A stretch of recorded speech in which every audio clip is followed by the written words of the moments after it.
The general strike and protests in Minnesota exceeded all expectations, and that general strike and those protests are spreading across the United States.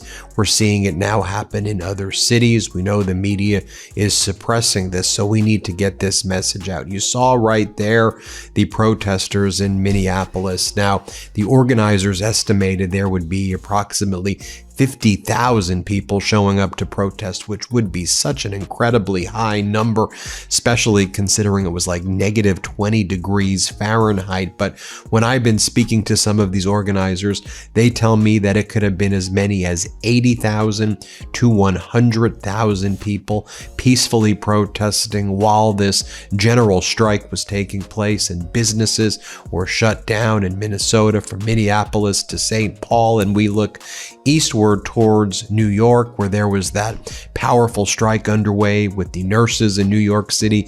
15,000 striking nurses there, supported by the New York City mayor, I might add, Zohran Mamdani. Great to see that support from leadership, and we'd expect nothing less from Mayor Mamdani. And folks, I expect this general strike to start to spread across the country and these protests to continue across the country. Let's take a look at just some of the other images of this incredible peaceful protest that took place in Minneapolis. You see it right here.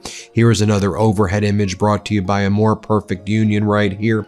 This is what people power looks like, and Americans are fed up. We were fed up before, but it's reached a fever pitch in the chilly negative 20 degree Fahrenheit weather in Minnesota. We're learning more stories about ICE abducting 5-year-olds. We talked about the story of Liam abducting 2-year-olds who were abducted after ICE agents deployed toxic, carcinogenic gas weapons at this 2-year-old and her family, also sending them to concentration camps in El Paso.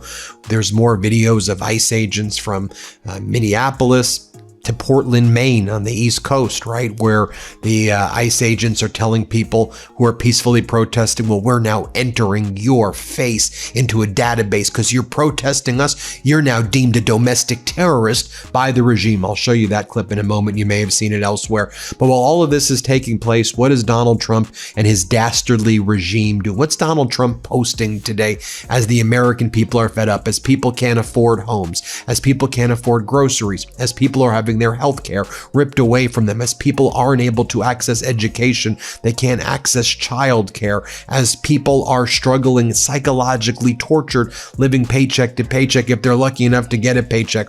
Donald Trump was posting images all day of golden arches that he wants to build in Washington, D.C., Arc de Trump memorials to himself, golden arches, golden ballrooms, and IndyCar racetracks. Donald Trump kept on sharing AI-generated videos showing an IndyCar race surrounding the Capitol building, and then his cabinet started chiming in, like Secretary